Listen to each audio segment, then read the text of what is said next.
કેમ છો વિદ્યાર્થી મિત્રો? આજે ધોરણ 10 માં હવે આગળ આપણે સ્વાધ્યાય 8.1 માં પ્રશ્ન નંબર 2 જોવાનો છે. જો તમે આગળના વિડીયો ન જોયા હોય તો એકવાર છે એ જરૂર જોઈ લેજો. એમાં મેં ઉદાહરણ કરાવેલા છે અને અત્યારે સ્વાધ્યાય 8.1 માં પ્રશ્ન નંબર 2 પહોંચ્યા છીએ, તો ત્યાંથી આગળ વધારીએ. હવે આપેલી આકૃતિમાં tan p - cot r મેળવવાના છે આપણે, અને આકૃતિ તમને આપેલી છે. તો આપણને ખ્યાલ છે અગાઉ મુજબ તે પ્રમાણે બે બાજુ આપેલી છે, તો ત્રીજી બાજુ આપણને પાયથાગોરસના પ્રમેય પ્રમાણે મળશે. તો કર્ણનો વર્ગ એટલે કે PR નો વર્ગ બરાબર બાકીની બે બાજુ એટલે કે PQ નો વર્ગ વત્તા QR નો વર્ગ. પ્રશ્નમાં જે આપેલી છે એ બાજુ લખીએ. PR નો વર્ગ એટલે 13 નો વર્ગ બરાબર PQ નો વર્ગ એટલે કે 12 નો વર્ગ વત્તા QR નો વર્ગ. 13 નો વર્ગ થશે 169 અને 12 નો વર્ગ 144 થાય. એ આ બાજુ આવે તો માઇનસ થઈ જશે, બરાબર આપણને મળશે QR નો વર્ગ. બાદબાકી કરીએ, 9 માંથી 4 જાય એટલે 5 મળશે અને 16 માંથી 14 જાય એટલે 2 મળશે. એટલે QR નો વર્ગ બરાબર આપણને મળશે 25. તો અહીંથી વર્ગ દૂર કરીએ તો સામે થઈ જશે વર્ગમૂળ. તો QR બરાબર માત્ર મળશે 5. 25 નું વર્ગમૂળ આવશે 5.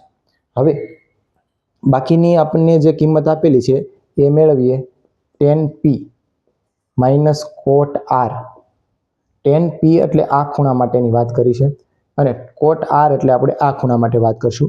તો આપણને ખ્યાલ છે tan p બરાબર સામેની બાજુ એટલે p નું સામેની બાજુ થશે આ, અને એ આપણને મળી છે 5. તો એ આવશે 5 છેદમાં સામેની છેદમાં પાસેની બાજુ થશે આની આ, એટલે આવશે 12.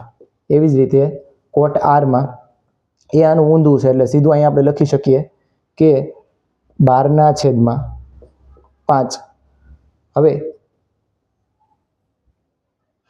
જો ડાયરેક્ટ તો 12/5 નહીં લખીએ, કારણ કે આપણને અહીંયા r માટે ખૂણાની વાત કરી છે. તો r માં પહેલા તો tan નું વ્યસ્ત આ છે એટલે tan માં આવતું હતું સામેની બાજુ છેદમાં આવે પાસેની બાજુ, પણ આપણને કોટની કિંમત માંગી છે તો એ tan નું ઊંધું હોય એટલે કે પાસેની બાજુ છેદમાં આવશે સામેની બાજુ.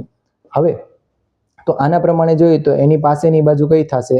5. તો અહીંયા આવશે 5 અને છેદમાં સામેની બાજુની વાત કરી તો એની સામેની બાજુ મળશે આપણને 12. તો નીચે આવશે 12. બંનેની બાદબાકી કરશું એટલે આપણને મળશે 0. જે કિંમત માંગી હતી એ આપણને મળી ગઈ. હવે પછી આગળનો પ્રશ્ન છે એ આગળના લેક્ચરમાં જોઈએ.